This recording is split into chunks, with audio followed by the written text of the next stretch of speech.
Good afternoon. Any doubt? काफी easy, मेरे हिसाब से एक भी डाउट नहीं पूछना चाहिए तुमको, है ना? नो डाउट ना? 24 25 में जो लिखा हुआ है ना वही करना चाहिए। उसने कहा है लोकस डिस्टेंस का प्रोडक्ट है बराबर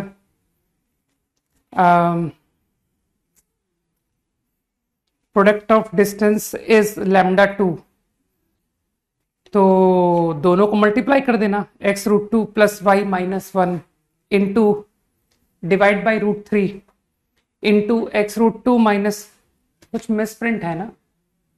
हाँ मुझे भी लग रहा है कुछ मिसप्रिंट है। ये लैम्डा स्क्वायर तो नहीं है? एक बार λ2 की जगह लैम्डा स्क्वायर करके देखना। ऐसी फीलिंग आ रही है कि वो λ2 नहीं होके लैम्डा स्क्वायर होगा, है ना?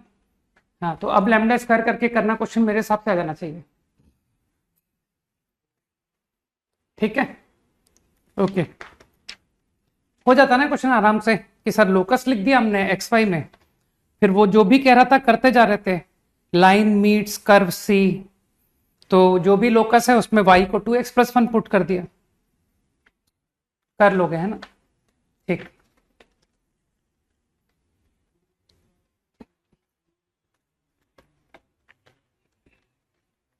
लास्ट क्लास आई थिंक कुछ अच्छे कंसेप्ट्स बताए थे मैंने, है ना?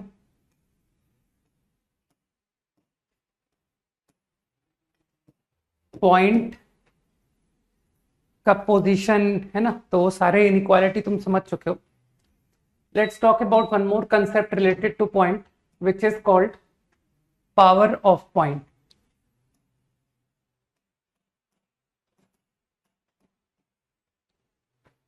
ठीक है,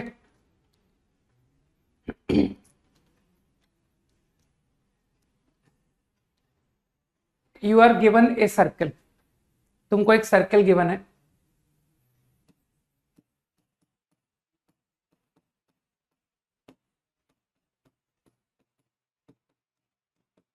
आई थिंक यू अंडरस्टैंड कि इस एक्सप्रेशन को हम लोग कैपिटल एस कॉल करते हैं। Now you are also given a point P, कहीं भी ले लो, आउटसाइड या इनसाइड, अल्फा बीटा। तो पावर ऑफ ए पॉइंट, तो I am talking about power of point P with respect to circle S,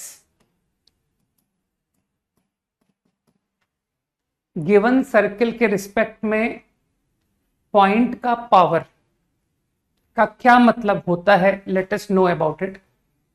this is equal to nothing but S1। तो तुमको एक फॉर्मूले की तरह सीखना है कि पॉइंट का किसी सर्किल से पावर का क्या मतलब है। तो पॉइंट का पावर डिफाइन किया गया है बराबर S1। ठीक, मतलब तुम समझ गए कि for this case what is going to be power. तो power is going to B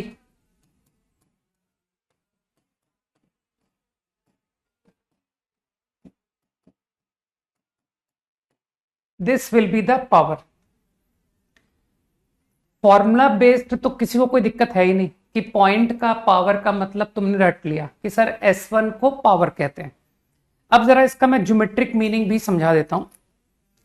ठीक है, मान लो कि जो पॉइंट मुझे दिया गया है वो आउटसाइड द सर्किल है। ठीक, इफ पॉइंट इज आउटसाइड, तो कई लोग इस बात को जानते हैं कि सर P से जो लेंथ ऑफ टेंजेंट होती है वो √S1 होती है ना? PT is √S1।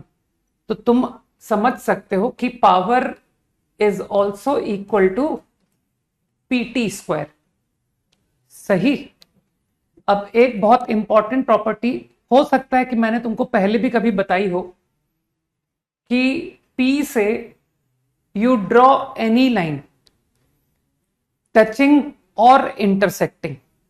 ठीक, तो अगर टच कर रही है टी पर, अगर इंटरसेक्ट कर रही है ए पर और बी पर, तो ये जो दो सेगमेंट इंटरसेप्ट हो रहा है by the circle on the line, तो ये सर्कल पर दो सेगमेंट डिवाइड हो रहा है, पीए और PB.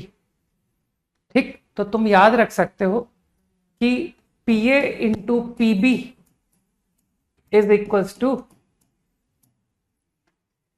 PT square. Now this is very important, right. तो पावर को तुम देख रहे हो कितने तरीके से हम बात कर पा रहे हैं कि सर पावर का मतलब होता है कि उस पॉइंट से आप कोई भी कॉर्ड बनाइए, तो लाइन इंटरसेक्ट करेगी दो पॉइंट पर सर्कल को, तो वो जो दो पॉइंट है ना, दो segment, one is PA and one is PB, that product is equals to power. वो हमेशा कांस्टेंट रहेगा, चाहे तुम कोई से भी कॉर्ड बना लो। You draw this C and D, तो you will get to know कि PC PD product is also equal to PT square. ठीक है, तो दिस इज समथिंग इंपॉर्टेंट।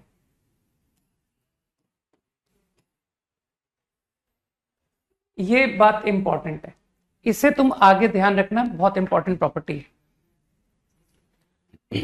अगर तुम प्रूफ करना चाहोगे तो प्रूफ तो खैर बिल्कुल बच्चों टाइप से हो जाएगा, क्योंकि 10th क्लास की ज्योमेट्री है ये, है ना। तो if you want to prove PT square बराबर पीए पीबी, तो पी से टेंजेंट, पी से कॉर्ड। ठीक है, तो रटने में भी इजी है ना। इसको तुम ऐसे फील कर सकते हो ना कि जो टेंजेंट है वो सर्कल को 2 पॉइंट पर मीट कर रहा है, लेकिन वो दोनों पॉइंट सेम है। जैसे यहां दो पॉइंट थे ना डिस्टिंक्ट, ए और बी, यहां पर दोनों सेम है, तो रटने में इजी है सर। पीटी इंटू पीटी, यहां पर दोनों डिफरेंट थे, तो पीए इंटू पीबी। अब संभव है कि तुमने स्कूल में कभी पढ़ा हो, तो चलो स्कूल ज्योमेट्री से ही करते हैं ना, कि सर 9th 10th की नॉलेज से करते हैं प्रूफ। मैंने हल्का सा कंस्ट्रक्शन किया, तो देखना तुमने कभी स्कूल में ये प्रॉपर्टी पढ़ी है, called alternate segment theorem. Any tangent, ये कोई टेंजेंट है और इस टेंजेंट पर एक कॉर्ड है कांटेक्ट पर, तो ये एंगल बराबर, एनसीईआरटी की प्रॉपर्टी है, ये एनसीईआरटी में पढ़ाते हैं। ठीक है, ये दो एंगल इक्वल, देखो देखो जल्दी सीखो। तो जिन लोगों ने को नहीं आता है वो आज के बाद नहीं कहेंगे कि हमें नहीं आता है, ठीक है, वरना वो बेचारे जेई के बाद भी यही कहेंगे कि हमें नहीं आता है। ठीक, तो ये इंपॉर्टेंट प्रॉपर्टी है, आगे याद रखना। और रटने में सिंपल है, देखो टेंजेंट के कांटेक्ट पॉइंट से कॉर्ड, और कॉर्ड से जितना टेंजेंट ने एंगल बनाया उतना ही एंगल कॉर्ड अपोजिट सेगमेंट में, है ना। अपोजिट सेगमेंट देखो, जिधर एंगल बनाया उसका opposite segment, that is this, पर एंगल सेम बनाता है। ठीक, वन लाइन में प्रूफ दे दो, जिसको नहीं सुना है वो अब सुन लेना। अब बता रहा हूं मैं कि सर 10th में अच्छी पढ़ाई नहीं की थी, आईआईटी की तैयारी कर रहा था मैं। ठीक है, तो वो लोग देख सकते हैं जो 10th में जेई में बिजी थे। मैंने ये कांटेक्ट पर 90 एंगल, सही है, तो समझ पा रहे हो कि ये डायमीटर हो गया, जानते ही हो। अब तुम लोग को ये बात अच्छी तरह पता होगी कि डायमीटर जो है वो सरकमफेरेंस पर 90 एंगल बनाती है। तो तुमने मन में सोच लिया होगा कि ये दो एंगल का सम 90, ओरली सोचना, दिस एंड दिस इज 90। और तुम ये भी सोच पा रहे हो कि sir same angle and this angle, ये एंगल ये भी 90, क्योंकि यहां 90 था ना, यहां 90 था। ठीक, वो बहुत powerful property, diameter make 90 at circumference, तो ये 90 था, तो ये दो एंगल का सम भी 90। तो मानते हो ये एंगल और ये एंगल इक्वल प्रूव हो गए, है ना, कि सर ये दोनों इक्वल प्रूव हो गए। और अब तो तुम जानते हो ना, chord make equal angle in same segment. तो क्यों this chord making this angle and same chord making this angle. तो बात क्लियर कि सर हो गई प्रॉपर्टी प्रूफ, है ना। और इस प्रॉपर्टी का नाम याद रखना, इसको हम लोग कहते हैं ऑल्टरनेट सेगमेंट थ्योरम।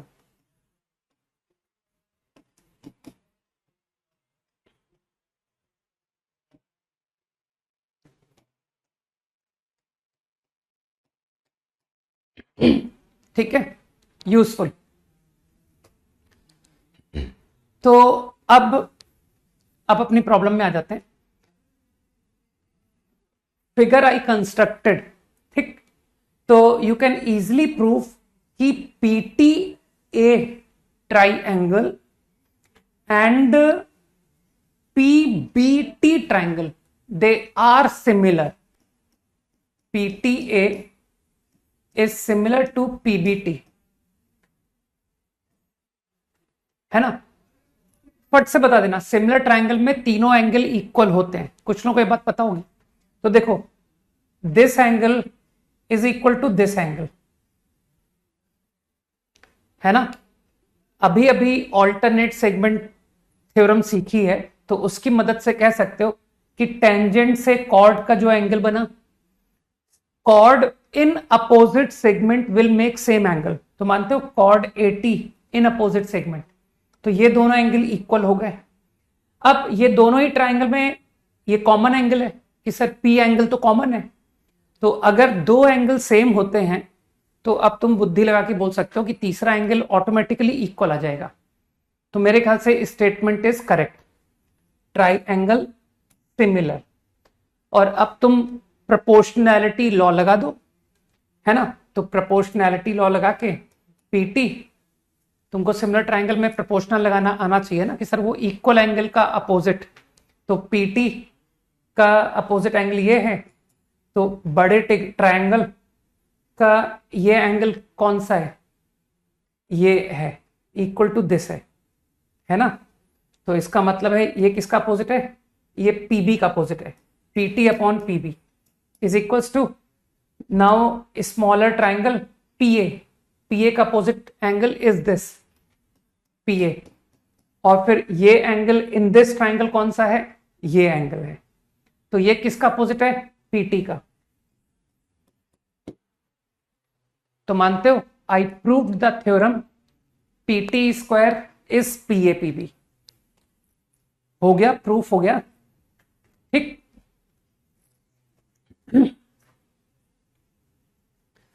और बाकी तुम लोग जानते हो कि सर वो 9th-10th में जेई की तैयारी कर रहे थे, तो वो लोग फिर इसको साइन लॉ से कर ले कि सर इस ट्राइंगल पे जाइए, साइन लॉ लगाइए, है ना। इन तीनों एंगल को नाम दे देना।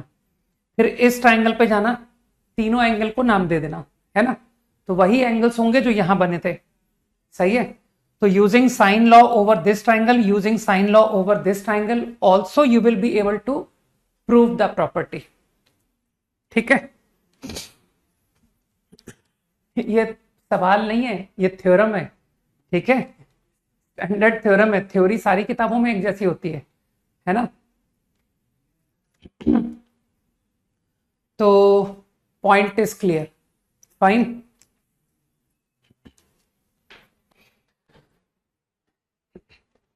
अब जैसे तुम कहोगे कि मुझे पीसीपीडी का प्रूफ दो, तो यार पीसीपीडी के लिए कोई प्रूफ नहीं देगा। वो कहेगा कि एक काम करो, देखो पीसीपीडी, तो वो कहेगा पी से एक और टेंजेंट बनती है ना। कुछ लोग फील कर पा रहे हैं ना कि सर इस पॉइंट से एक और टेंजेंट बनेगी। तो क्या सी और डी और ये टेंजेंट, जैसे मैंने टी और ए बी को प्रूफ दे दिया अभी, तो क्या तुम सी डी और इस पॉइंट को लेकर के सेम प्रूफ नहीं बता दोगे मुझे। तो मेरे ख्याल से बात समझ में आ जानी चाहिए कि सेगमेंट्स का प्रोडक्ट हमेशा कांस्टेंट रहेगा, है ना। हाँ, वो बीपीटी डायरेक्टली तो बोला मैंने, है ना। बेसिक प्रोपोर्शनैलिटी थ्योरम डायरेक्टली लगाई है मैंने, ठीक है। साइन लॉ थोड़ी बताया। पहले तो मैंने स्कूल मेथड से प्रोपोर्शनैलिटी से तो बताया था कि कैसे साइड्स को प्रोपोर्शनल करते हैं। वो तो फिर मैंने 9th-10th में जेई वालों को बताया कि जिनको 9th-10th नहीं आता है, ओनली दे नो जेई, तो उनको बताया मैंने कि they can do using sine law also. Okay, अब बात आती है कि जैसे मैंने अभी क्या डिस्कस किया, मैंने पॉइंट आउटसाइड डिस्कस किया, ठीक। तो पॉइंट आउटसाइड के लिए तुमको पावर का मतलब समझ में आया। अब चलो पॉइंट इनसाइड की बात करते हैं कि अगर पॉइंट इनसाइड द सर्किल हुआ तो दिस इज द पॉइंट, ठीक। तो भी यू ड्रॉ कॉर्ड, तुम पी से कॉर्ड्स बनाओ, ठीक, ए बी। तो पॉइंट पी जो है ना, उन कॉर्ड्स को सेगमेंट में डिवाइड कर रहा है, पी ए पी बी। तो this product is still going to remain constant, same रहने वाला है। कैसे भी कॉर्ड बनाओ, C D, P C P D, ये अभी भी प्रोडक्ट हमेशा सेम रहेगा, सही है। अब तुम सोच रहे होगे कि सर इसका पावर से क्या रिलेशन है, अभी पावर से बात करते हैं, ठीक। तो whatever chord you draw through P, तो वो जो दो सेगमेंट पी डिवाइड करेगा ना कॉर्ड को, वो प्रोडक्ट हमेशा कांस्टेंट है, ठीक। अब तुम मानते हो आउट ऑफ इनफाइनाइट कॉर्ड्स कोई एक कॉर्ड तुम इमेजिन कर सकते हो कि सर एक कोई कॉर्ड ऐसा होगा जिसके लिए पी मिड पॉइंट बन जाएगा। सोचो इस बात को।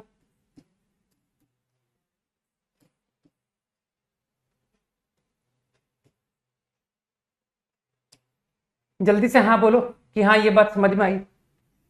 There will exist a chord for which this is the mid point, सही है। तो I am calling it let's say E, let's say F. तो एग्री करते हो, this product is also equal to PE into P F which is PE square, सही। अब मुझे लगता है कि जिसको थोड़ी भी अकल है वो जानता है कि सर कॉर्ड को देखते ही जो मुझे विचार आता है वो ये कि सेंटर से कॉर्ड के ऊपर परपेंडिकुलर डालो।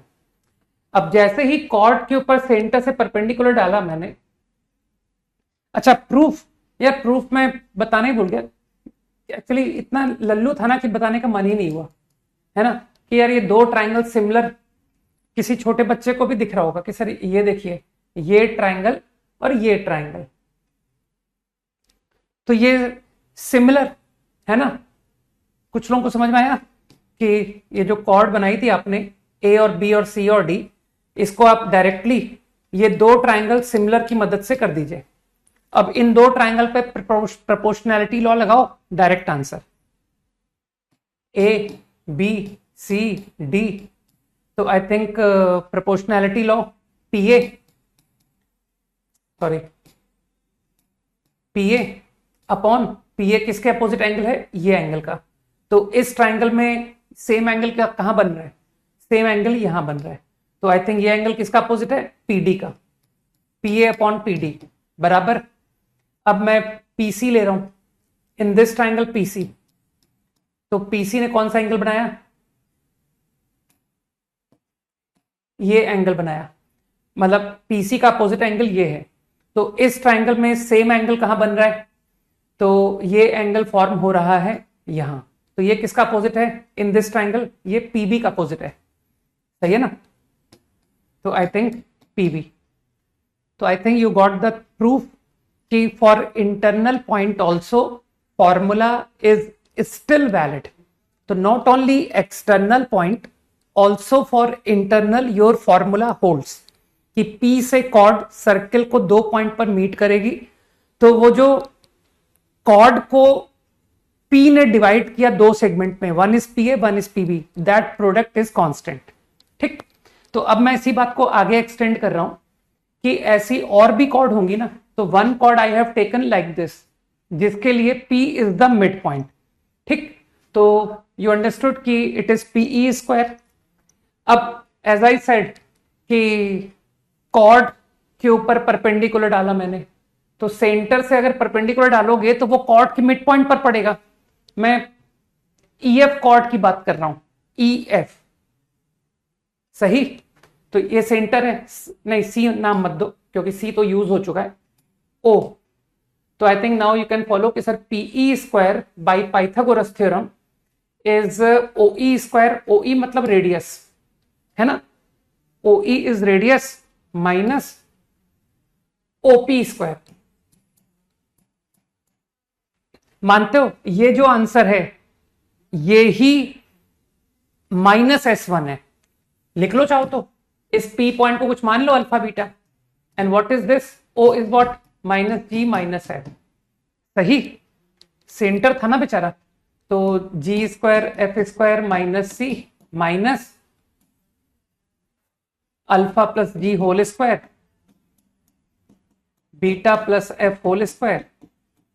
नाउ इफ यू एक्सपैंड, तो एक्सपैंड करने से देख लो कितना आंसर आ रहा है, कि answer I am getting is alpha square beta square 2G alpha 2F beta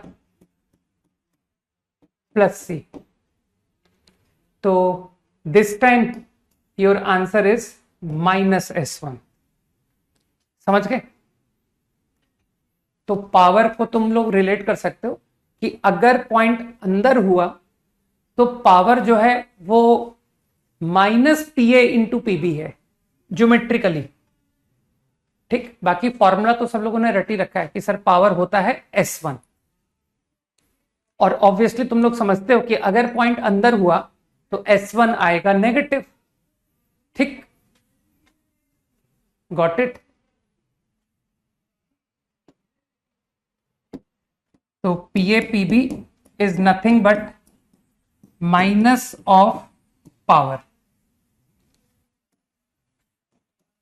remember quickly,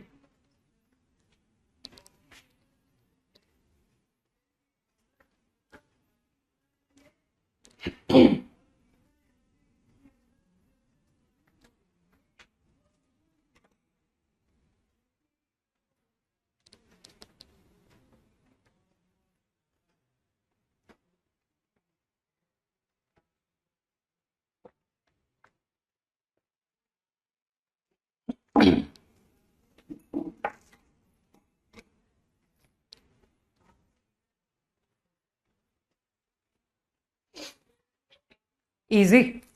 किसने कहा पावर ऑलवेज पॉजिटिव? कैसी बात कर रहे हो? अभी तो बताया था S1 नेगेटिव S1 पॉजिटिव, सामने निकल के आ रहा है पावर नेगेटिव,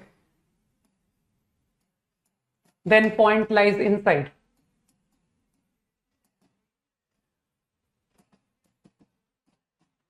पावर पॉजिटिव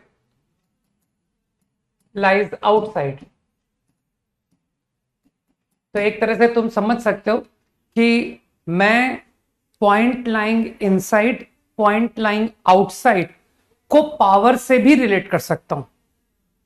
तो एज ए पावर भी याद कर सकते हो कि condition for point to lie outside, तो कहना उस पॉइंट की जो पावर है वो पॉजिटिव होगी सर्कल के रिस्पेक्ट में, और अगर पॉइंट इनसाइड है तो कह देना कि पॉइंट की पावर नेगेटिव होगी। ऑब्वियसली मयंक, इतनी बुद्धि अपने को खुद को लगाते रहना चाहिए, ठीक है ना, कि पीए पीबी न्यूमेरिकली हमेशा पावर के बराबर आ रहा है, न्यूमेरिकली, है ना, लेकिन पीए पीबी हमेशा पॉजिटिव होता है। तो इसलिए तुम बुद्धि लगा के खुद से मॉड S1 खुद लिख सकते थे कि पीए पीबी मॉड S1 हुआ, ठीक है ना, whether the point is outside, whether the point is inside. Easy. तो पॉइंट की पावर का मेरे हिसाब से तुमको मतलब समझ में आ गया, ठीक। Not just by S1 you can relate कि यार पावर को हम लोग एक ज्योमेट्रिकल मीनिंग भी दे सकते हैं कि पॉइंट से जो कॉर्ड बनेगी वो पॉइंट जिस सेगमेंट में डिवाइड करेगा का कॉर्ड को, उसका प्रोडक्ट है ना, पीए इंटू पीबी, या तो वो पावर के बराबर आएगा या वो माइनस पावर के बराबर आएगा, डिपेंडिंग ऑन कि पॉइंट अंदर है या पॉइंट बाहर है, ठीक।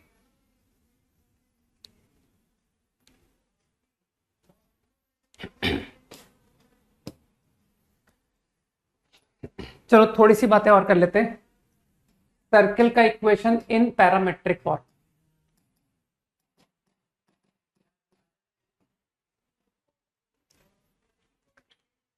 वैसे तो ये तुम्हारे लिए बहुत इजी सा कंसेप्ट है।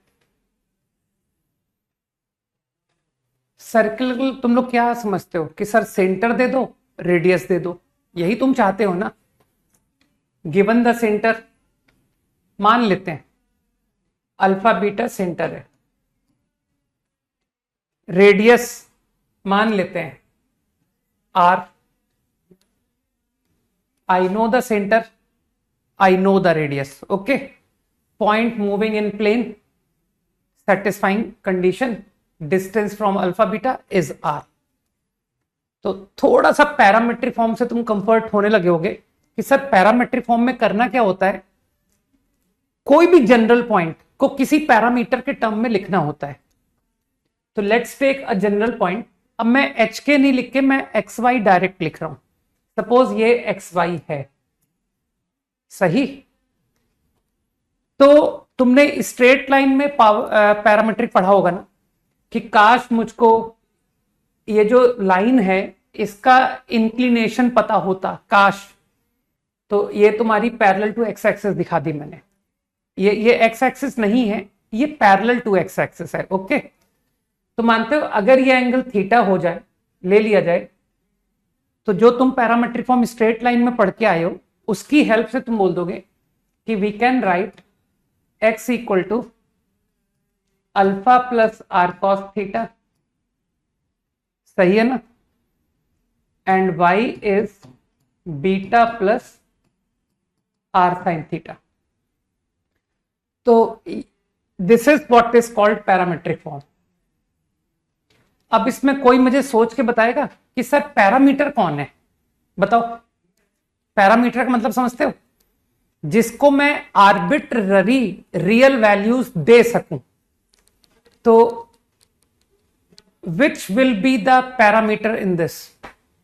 Happy birthday Ashish, right. Now let's concentrate quickly, important बात कर रहा हूं अभी। तो पैरामीटर इज वेरी कौन हो रहा है, तो कोई एक मूर्ख कह रहा है कि आर वेरी कर रहा है सर इसमें। अगर ये आर वेरी करता ना तो फिर लोकस सर्किल नहीं होता है। आर बेचारा तो कांस्टेंट है, फिक्स पॉइंट से डिस्टेंस कांस्टेंट। तो R is not a variable, this time variable is theta, ठीक है ना। तो कई लोगों ने सही जवाब दिया है, थीटा इज अ पैरामीटर, या यू कैन से कि सर थीटा वेरी। थीटा को आपको जो मर्जी हो आप ले लो, ठीक। माइनस इंफिनिटी से infinity you can choose any value.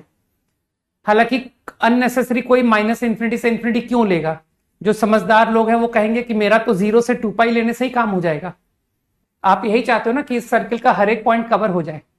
तो अननेसेसरी माइनस इंफिनिटी से इंफिनिटी वेरी कराने के बजाय डोंट यू थिंक कि if you very 0 to 2 pi you will obtain every point on circle।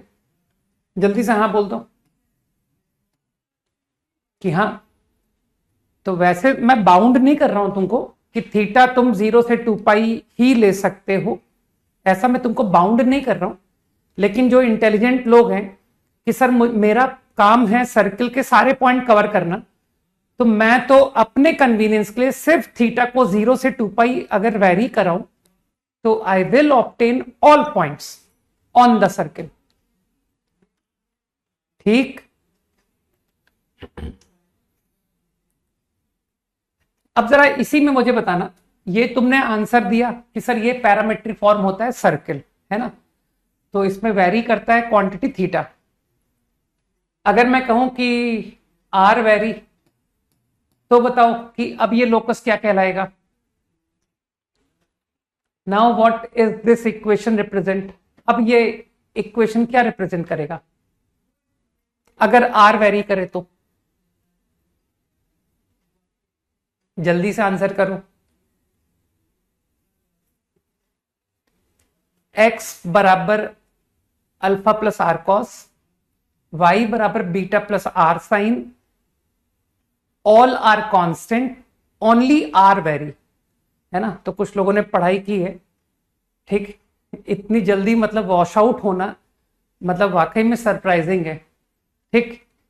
कि सर अभी तो स्ट्रेट लाइन का आज ही शीट खत्म हुई है और आज ही हम स्ट्रेट लाइन भूल गए। तो आर अगर वेरी हुआ तो your answer is straight line.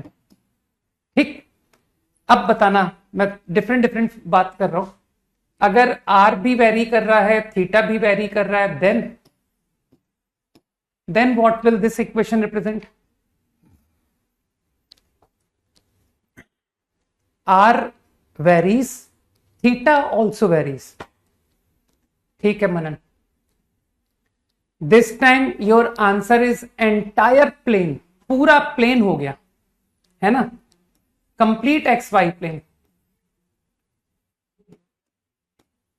This is my answer.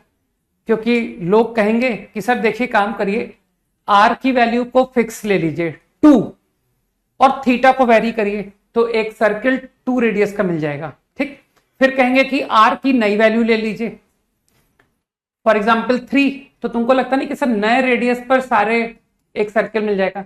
तो इस तरह से तुमको लगता नहीं कि मैं तुमको पूरा एक्स वाई प्लेन कवर करा दूंगा।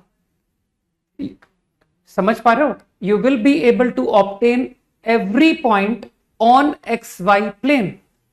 तुम्हारा पॉइंट से डिस्टेंस भी चेंजिंग है, तुम्हारा एंगल भी चेंजिंग है, तो you will be able to obtain every point in plane.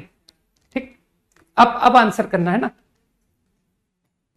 This also is fixed, sir सब कुछ फिक्स्ड है। अब आंसर क्या होगा?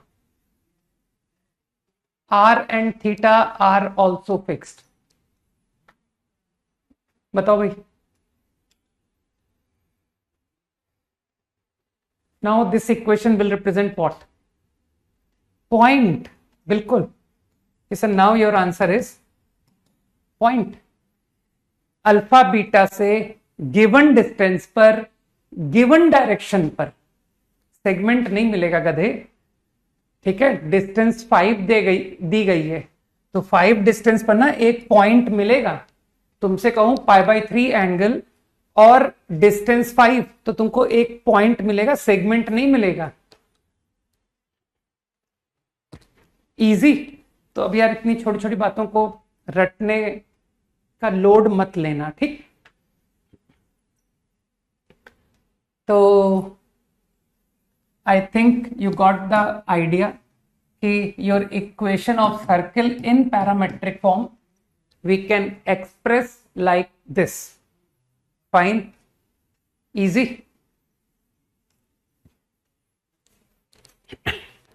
तो संभव है तुमसे कोई एनसीईआरटी का क्वेश्चन पूछ ले,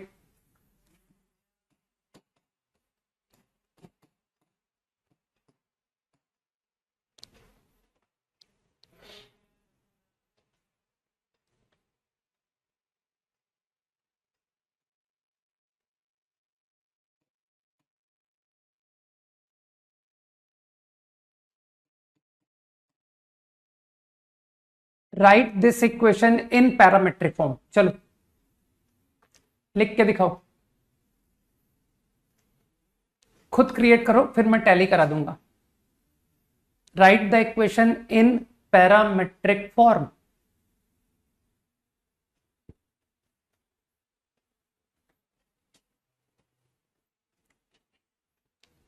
ओके, मुझे लगता है सबका हो गया है ना, कि सर बहुत इजी था। x-1 whole square, y-2 whole square,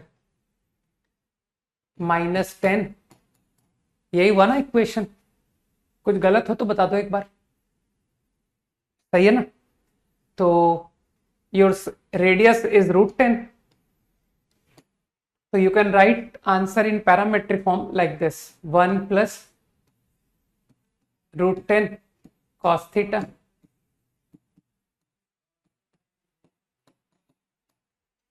This is what parametric form is. Any point on circle you can represent like this.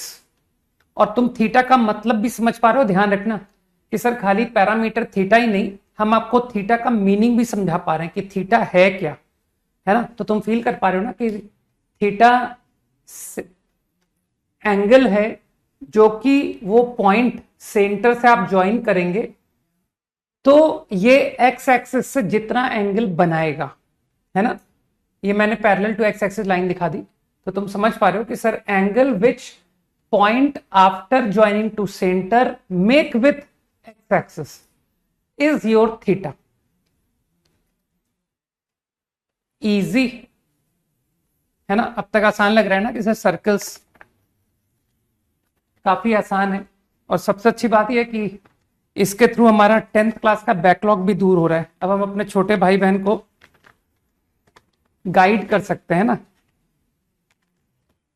वरना तो शर्म आ जाती कि हो सकता है कि वो कोई सवाल पूछता और तुम अटक जाते। ठीक, तो तुम्हारे सुधर गए, 10th क्लास सुधर गई तुम्हारी, है ना? कुछ लोग कहते हैं कि मैं उड़ा के पढ़ाता हूं, मुझे लगता है कि मैं लोगों की 9th 10th सुधार देता हूं। ठीक,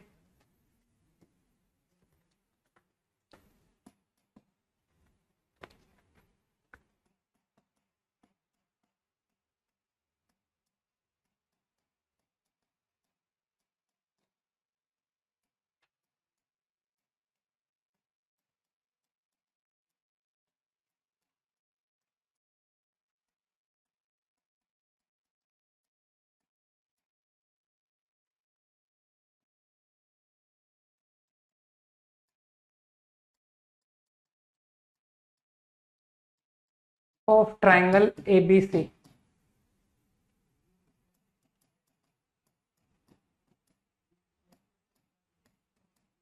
find coordinates of ortho centre.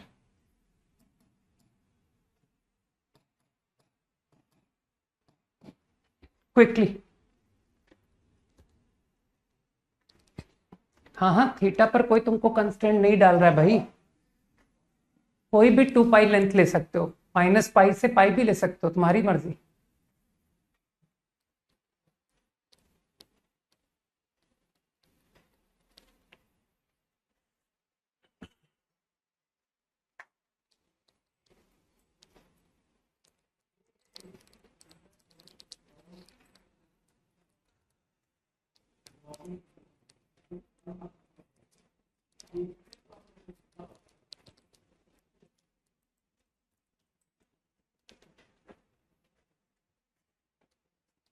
Question copied.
हो गया?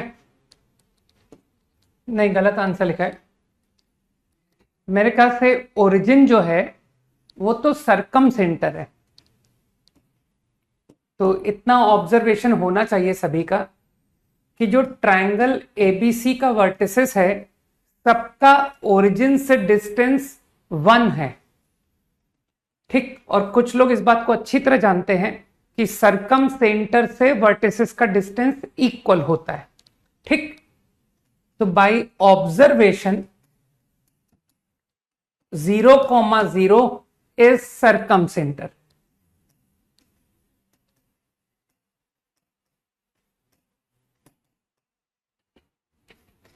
ये बात समझ में आई।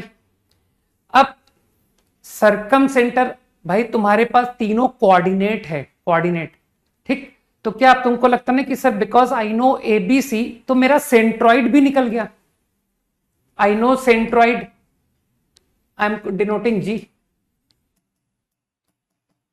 तो that is sigma cos theta upon 3 sigma sine theta upon 3। तो मुझे लगता है कि कुछ लोगों को क्लिक कर गया।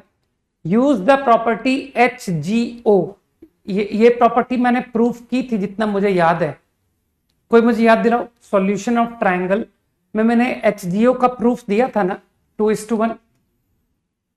हाँ हाँ हाँ, दिया था, मत याद दिलाओ, क्योंकि स्ट्रेट लाइन में हम इस प्रॉपर्टी को ऑलरेडी यूज कर चुके हैं। कुछ लोगों को ये बात याद है ना कि सर किसी भी ट्राइंगल का orthocentre, centroid and circumcentre 2:1, है ना। प्रूफ भी दिया था और बताया भी, है ना। विथ प्रूफ बात करता हूं, तुम तो जानते हो, है ना, बगैर प्रूफ के तो बात ही नहीं करता। तो इट इज ऑलरेडी डन। तो now I know G, now I know O. तो बस अब कुछ लोगों को सेक्शन फॉर्मूला एक्सटर्नल रेशियो लगाना आता है ना। हर कोई इतना बुद्धू तो है नहीं कि सर सारे सवाल हम इंटरनल से करते हैं। जो बहुत बुद्धू बच्चे होते हैं वो लोग सिर्फ इंटरनल रेशियो से ही सारे सवाल करने की कोशिश करते हैं, ठीक।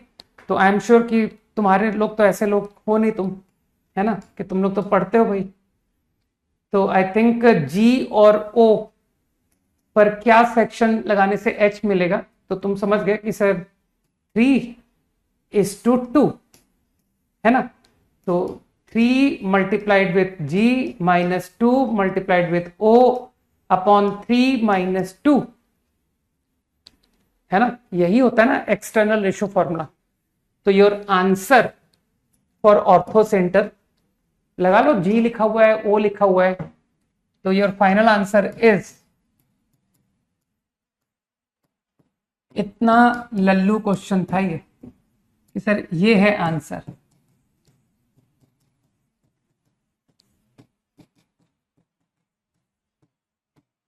Is the orthocentre, very easy right.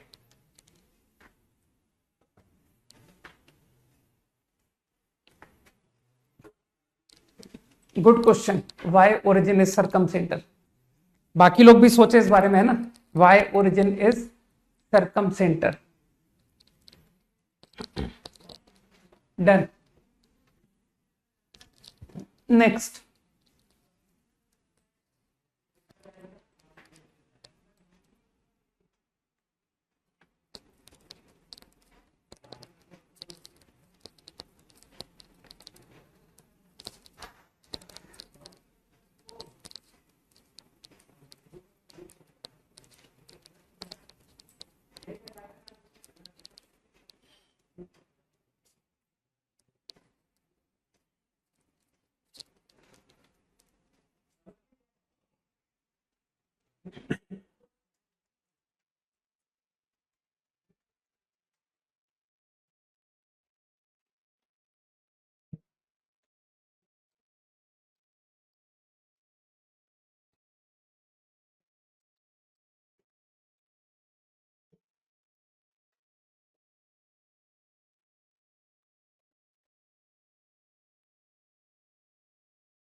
From coordinate geometry, single choice problem.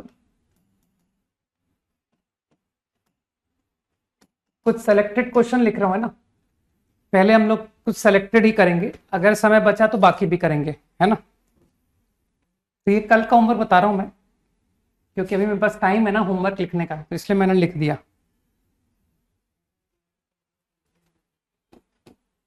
बस इतना बहुत है, आई थिंक एक दिन के लिए इतना ही बहुत है ना। हो गया। हाँ, पिंक बुक, ये है वो बुक, ठीक। Advance problems in coordinate geometry, easy है, चिंता मत करो। इससे तुमको एग्जाम का एक फील मिलेगा कि किस तरह के क्वेश्चंस एग्जाम में आते हैं। Problem is done. अब धीरे धीरे मुझे टाइम मिलेगा, है ना, क्योंकि मुझे भी लग रहा है कि सर्कल खत्म होने के बाद थोड़ा सा मैं थ्योरी का पेस डाउन करूंगा, कि अब थोड़ा सा ब्लैक बुक, पिंक बुक, इसको भी थोड़ा सा उठाएंगे, है ना। इससे थोड़ी सी प्रैक्टिस देखे तो सही किस तरह के अच्छे सवाल एग्जाम में आते हैं।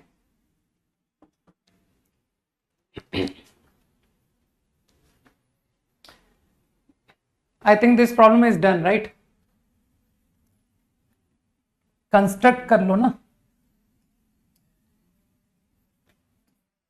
कुछ भी कन्वीनियंट फिगर बना लो। This is the given circle, ये सर्कल है, centre C, perpendicular from C on X axis is A, ठीक, on Y axis is B. Fine. तुम इस सर्कल का सेंटर और रेडियस मान सकते हो ना, कि सर ये तो नोन सर्कल है, तो I know its radius, I know its centre, let's say alpha beta. P is a variable point. P you can take any point on circle. ये वेरी कर रहा है, ठीक है। P is a variable point. Find the locus of centroid. तो यार बहुत easy question है कि सर जिसका लोकस निकालना होता है मैं उसे एच के कॉल करता हूं, ठीक।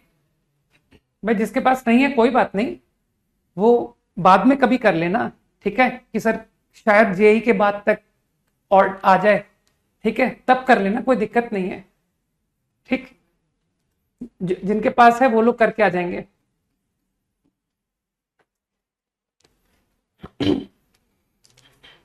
क्योंकि list of books long back तुमको बताई गई थी, है ना। तो अब जो है ना slowly slowly black book, pink book, may be someday from yellow book.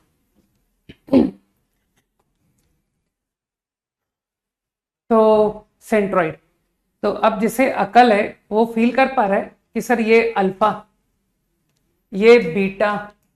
PDF वालों के तो खैर क्या होता है ना, जो लोग पीडीएफ से रैंक करते हैं ना, तो अगर उस बच्चे की 1000 रैंक आनी है और मान लो कि वो पीडीएफ यूज करता है, तो बस ज्यादा कुछ नहीं, उसकी जो रैंक होती है ना वो 1000 ही रहती है, बस एक पीछे जाकर के एक 0 ऐड हो जाता है,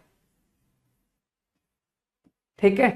कि दोज हु यूज पीडीएफ उनकी रैंक 1 डिजिट बढ़ जाती है, ठीक है। इसको अप्लाई करके देखना फिर बताना, ठीक है।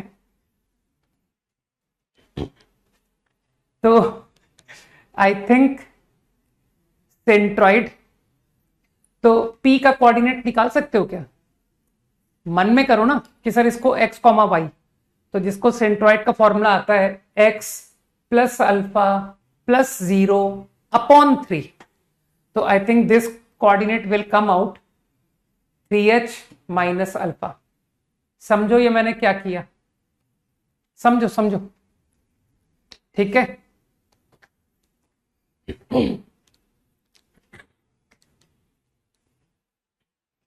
इसी तरह से सेंट्रॉइड ऑफ का y कोऑर्डिनेट, तो दैट इज k, तो k बराबर, इसको y मन में पढ़ो, y plus 0 plus beta, y plus 0 plus beta upon 3 is k, तो you will gate 3k minus beta. सही। तो बस अब तो तुम कह सकते हो कि P लाइज ऑन सर्कल, और सर्कल की इक्वेशन तो पता है ना तुमको, x minus alpha y minus beta radius r। तो कुछ लोग समझ पा रहे हो ना कि ये है आपकी सर्कल की इक्वेशन गिवन।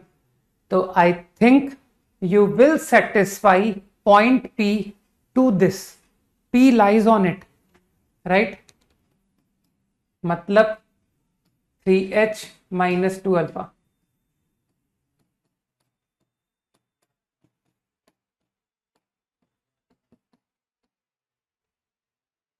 हो गया आंसर कि सर लोकस। तो तुम आराम से ऑब्जर्व कर सकते हो कि लोकस जो है that also coming to be a circle. भाई सर्कल कंप्लीटली नोन है, एटलीस्ट इतना तो समझो, on a circle with centre at C. तो सर्कल, नोन सर्कल का मतलब ही यही हुआ ना कि उसका रेडियस भी मालूम है, उसका सेंटर भी मालूम है, तभी तो नोन सर्कल कहलाएगा। वरना फिर सर्कल तो सोचो सोचो, अगर रेडियस को वेरी कराएंगे ना तो पूरा 2D प्लेन मिल जाएगा कि सर एक बार 0 रेडियस का, एक बार 0.001 रेडियस का, है ना। तो इस तरह से अगर करोगे ना तो वो एक सी पॉइंट को नोन पॉइंट लेकर के भी पूरा 2D प्लेन कवर हो जाएगा, अगर तुम आर को वेरी कराओगे तो। ठीक, तो इतना तो अपने को समझना पड़ेगा कि सर्किल वॉज कंप्लीटली नोन।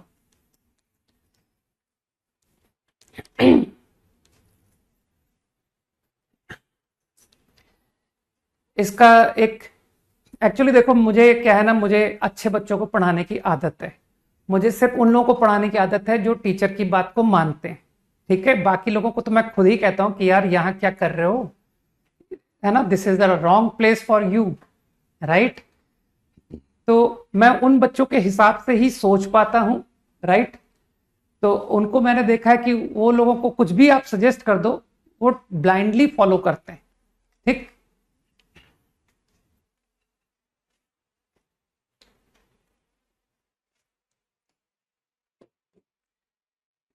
और पढ़ाना भी जो है ना, मैं उन बच्चों के हिसाब से ही डेवलप करता हूं। मैं ये सोच के चलता हूं कि यार तुम्हारे में से कुछ ऐसे बच्चे होंगे, तो उनको माइंड में रख करके फिर मैं टीचिंग में भी कई चीजें जोड़ता रहता हूं कि यार ये आइडिया बताऊंगा ना तो देखना ये इन बच्चों को फायदा देगा, और ये कहीं किसी डिफिकल्ट सिचुएशन में ऐसे कंसेप्ट भी सोच पाएंगे। ठीक, तो अभी देखो, taking in mind those students, देखो कुछ अच्छे मेथड्स भी बता देता हूं। तो जो बच्चे जिनकी थोड़ी ज्योमेट्री अच्छी है वो किस तरह से सेम प्रॉब्लम को अटेम्प्ट कर सकते हैं। हालांकि जो पिछला सॉल्यूशन है वो दी बेस्ट है, नो डाउट। ठीक, लेकिन फिर भी है ना, आदत होती है कि सर हमने ऑल्टरनेट मेथड से कर लिया। तो for such students, A, B और ये सी, ठीक, interested in PAB triangle centroid. तो मैंने क्या कहा, मैंने कहा कि जो सेंट्रॉइड होता है ना, सेंट्रॉइड वो मीडियन पर लाई करता है, जानते ही होगे अच्छी तरह से। तो पी से मैंने मीडियन बनाई, तो ए बी का मिड पॉइंट मान लो ये है मीडियन। ठीक, मान लो ये है सेंट्रॉइड जिसमें तुम्हारा इंटरेस्ट है। ठीक, कि सर मुझको इस पॉइंट का लोकस निकालना है। अब मुझे क्लिक किया कि यार पीएबी ट्रायंगल देख रहे हो ना, साइमल्टेनियसली मुझे सीएबी ट्रायंगल का भी थॉट आया कि यार अगर मैं सीएबी ट्रायंगल को देखूं और वहां भी मैं सी से मीडियन बनाऊं, मीडियन फ्रॉम सी, तो मानते हो वो भी इसी पॉइंट पर आएगा, ये भी मीडियन है फॉर दिस ट्राइंगल। ठीक, अब जो सेंट्रॉइड CAB ट्राइंगल का होगा वो इस लाइन पर लाई करेगा, कहीं दिखा दो। आई am denoting it G dash, right. तो G डैश सेंट्रॉइड है CAB का। अब तुम तो जानते हो ना कि सर वो सेंट्रॉइड की प्रॉपर्टी भी लिखी दो, 2:1, 2:1, 2:1। सही। अब तुम्हारे मन में थॉट आ रहा होगा कि अगर मैं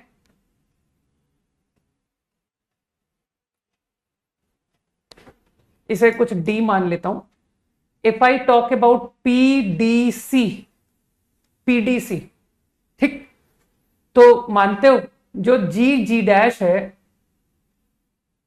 G डैश, इसने 1:2, 1:2 में डिवाइड किया। सोच पा रहे हो कि सर PD और PC को G डैश ने 1:2 में डिवाइड किया। इसका मतलब है G dash is parallel to वो सिमिलर ट्राइंगल, कि सर ये लाइन पैरेलल होनी पड़ेगी ना, क्योंकि ये सेम रेशो है, तो ये सिमिलर पैरेलल होना पड़ेगा, मतलब सिमिलर ट्राइंगल का थॉट कि sir this triangle is similar to this triangle. देखो ना, एक तो common angle, one is common angle and one is ratio, कि सर रेशो सेम। तो इतना थॉट बहुत होता है ना ये बताने के लिए कि ये दो ट्राइंगल सिमिलर है, और अगर सिमिलर है तो ये पैरेलल है। अब अगर पैरेलल है तो मानते हो ये दो लेंथ का रेशियो G डैश और PC मानते हो, PC तो रेडियस है R, तो अभी तुमने रेशियो कितना बोला था, 1:, टोटल, दैट इज DG:DP, मानते हो 1:3। इसी तरह से दिस ऑल्सो 1:3। तो what about this, this is what, 1:3। तो कुछ लोगों को बात समझ आई कि सर ये G डैश जो है ना, ये आपका R/3 आ गया। तो अब मुझको एक बात बताओ, ये जो BCA ट्राइंगल था, मानते हो उसके तो तीनों वर्टिसेस नोन है। I know capital C, I know capital B, I know capital A, तो इसका मतलब है आई नो G डैश। तो मानते हो G dash is a fix point. बुद्धि लगाओ। तो क्या तुमको समझ आया कि sir locus of point G such that its distance from a fixed point is constant R/3। इसका मतलब है G will lie on a circle with center G dash with radius R/3। तो you can do like this also। सोचो, है ना,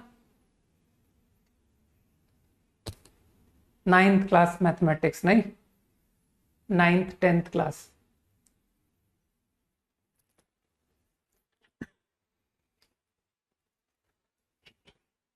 तो मैं ऐसा कोई तुमको फोर्स नहीं करूंगा कि हर क्वेश्चन में इस तरह के ऑल्टरनेट सोचो। अगर आसानी से दिख जाए तो बढ़िया, नहीं दिखे तो कोई बात नहीं। तो मेरे पास है ना वो पिछला मेथड, G डैश का कोऑर्डिनेट निकाल दो, ठीक है। तुम्हारे पास C है, तुम्हारे पास A है, तुम्हारे पास B है, तो तुम्हारे पास G डैश है, बस। तो I know G dash, I know R, equation तो कोई भी लिख लेगा, ठीक।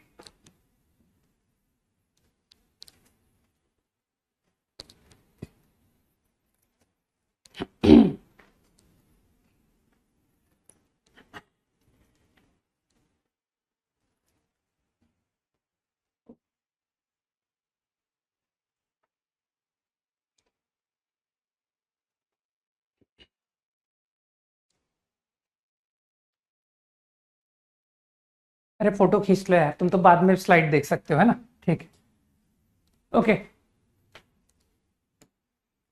आई थिंक मैं लाइन और एक सर्कल के बारे में भी डिस्कस कर चुका हूं, है ना। रिमेंबर कि sir how to know a line is secant how to know a line is tangent, how to know a line is neither.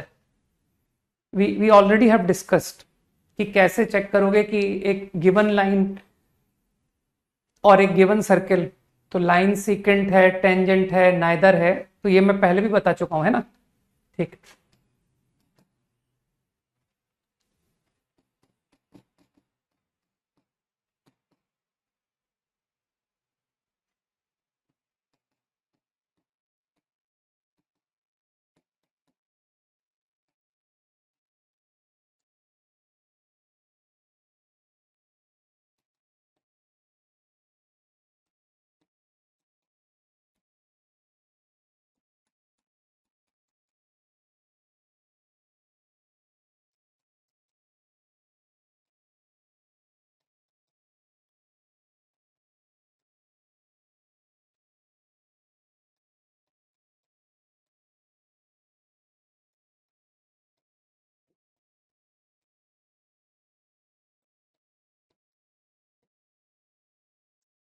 Do this.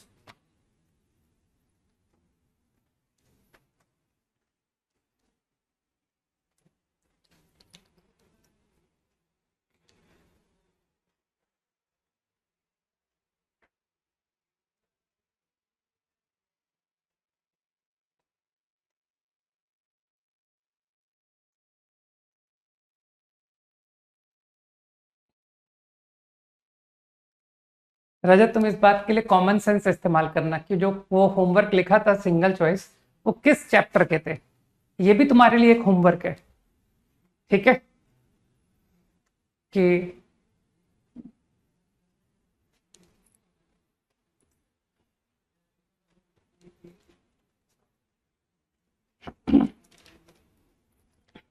और सभी लोग ब्लैक बुक को रेडी रखना, ठीक है? क्योंकि मेरा नेक्स्ट टारगेट जो होगा, मैं डिफिकल्टी ऑर्डर में चलूंगा, और मेरा डिफिकल्टी ऑर्डर रहेगा, next I will move to, किसी भी चैप्टर को मैं लगातार नहीं लूंगा, है ना? क्योंकि मोनोटोनस हो जाता है, बोरियत हो जाती है, उससे फायदा नहीं होता है। तो अभी तो मैं 2-1 दिन स्ट्रेट लाइन का होमवर्क दूंगा तुमको, हार्डली 2 दिन, नेक्स्ट क्लास, और हो सकता है उसके बाद एक क्लास और हो सकता है, ठीक? But after that I will give homework from black book, ठीक? और उसमें तुम्हारा सॉल्यूशन ऑफ ट्राइंगल की बात करेंगे पहले, है ना? कि सर पहले टफ चैप्टर कराइए।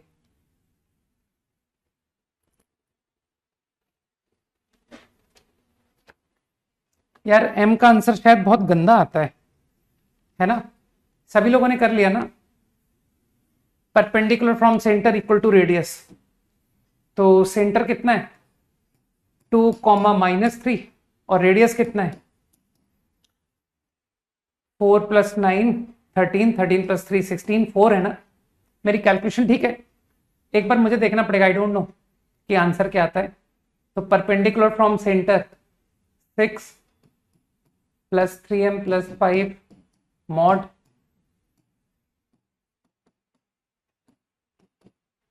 is 4, तो I think getting a quadratic. यार Aryan, I am not sure कि तुम आंसर जो लिख रहे हो कि सही है कि नहीं, आई डोंट नो, ठीक है? करके देखना पड़ेगा। 3m + 11, ये एक्सप्रेशन सही लिख दिया ना मैंने? 6 + 3m, हाँ ठीक ही लिख दिया। 11 + 3m,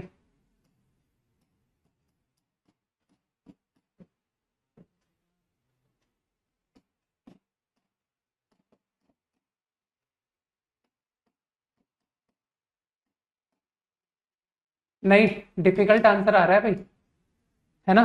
कुछ अंडर रूट में आंसर आ रहा है, किसे तो बहुत गंदा आंसर आ रहा है। 144, 25, नहीं 23, सॉरी।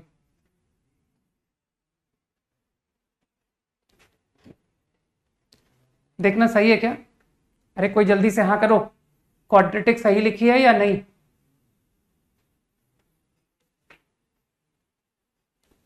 ठीक, बस अब मैं तुम्हारे लिए छोड़ रहा हूं, क्योंकि इसके आंसर बहुत खराब आ रहे हैं, कुछ अंडर रूट में आंसर आ रहे हैं, तो यू आंसर योरसेल्फ। मैं तो भयानक सा आंसर बना के छोड़ दूंगा कि देखो ये आ रहा है, -4 इंटू 28 इंटू 23। कैलकुलेशन तुम्हारा काम, खुद सिंप्लीफाई कर लेना। ठीक, गंदा आंसर आ रहा है।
क्विकली, रेडियस मैंने गलत लिखा है सुधांशु, इज इट? एक सेकंड ठहरो। G square plus F square 4 plus 9 13, 13 plus 3 16। नहीं सुधांशु, सही है, रेडियस सही है।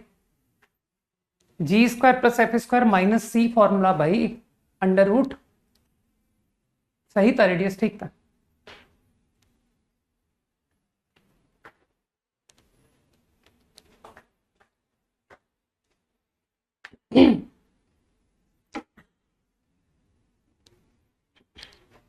अब 11th के बहुत इंपॉर्टेंट चैप्टर्स पेंडिंग है ना, परमुटेशन, कॉम्बिनेशन, बाइनोमियल थ्योरम।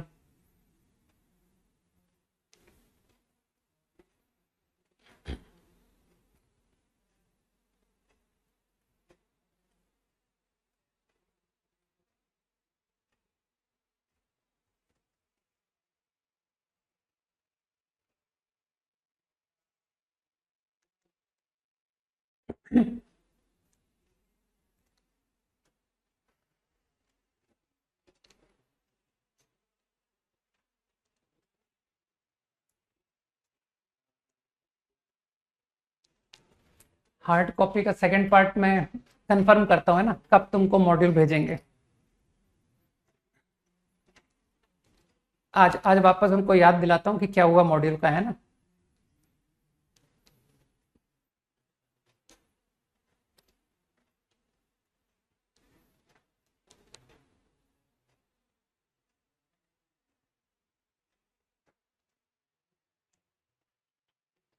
मुझे लगभग जेई की पूरी मैथ्स ही बहुत पसंद है ना।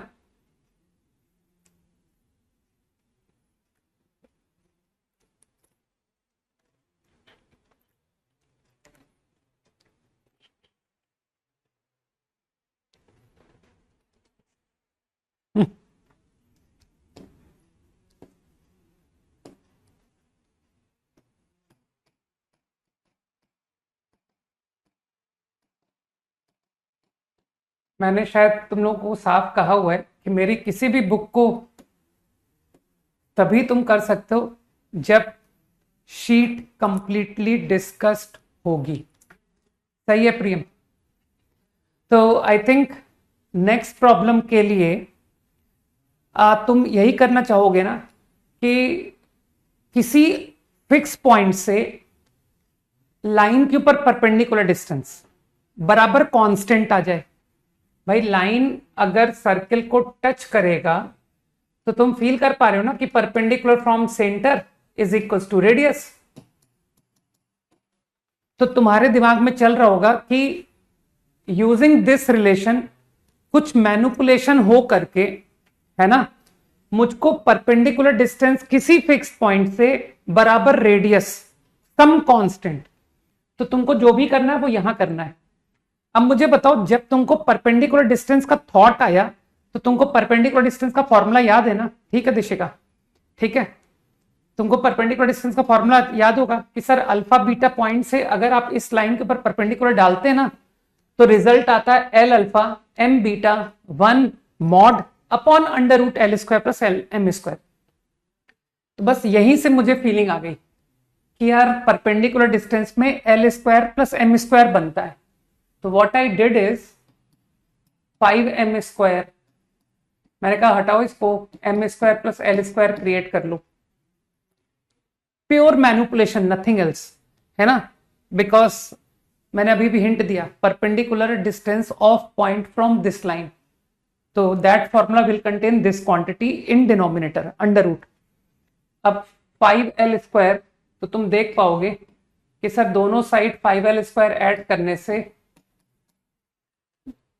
मैंने 5l स्क्वायर ऐड किया है तो क्या दिख रहा है कि सर ये तो परफेक्ट स्क्वायर बन गया, 3l प्लस 1 का whole square. Now I think you will understand कि I get 3l plus 1 mod upon under root बराबर रूट 5। तो I can rearrange this result like this. तो क्या अब तुमको आंसर मिल गया? To this line perpendicular from 3,0, C 3,0 से distance equal to this and that comes to be root 5। इसका मतलब है लाइन ने टच किया circle with centre 30 and radius root 5। तो तुम्हारा रेडियस का आंसर रूट 5, तुम्हारा सेंटर का answer 3,0। This is the circle which this line will always touch, always be tangent. Okay, तो कभी कभी तुमको अच्छी कैलकुलेशन भी करनी पड़ती है, राइट। चलो आज तुम भी रेस्ट लो, ठीक है, क्लास एंड करते हैं, तो कल मिलते हैं, राइट। आज अब क्योंकि टेंजेंट नॉर्मल है ना, नया कंसेप्ट शुरू करूंगा तो अननेसेसरी टाइम लगेगा, तो let's start the new idea tomorrow. Okay, चलो बाय, जय हिंद। होमवर्क मेंशन्ड है ना।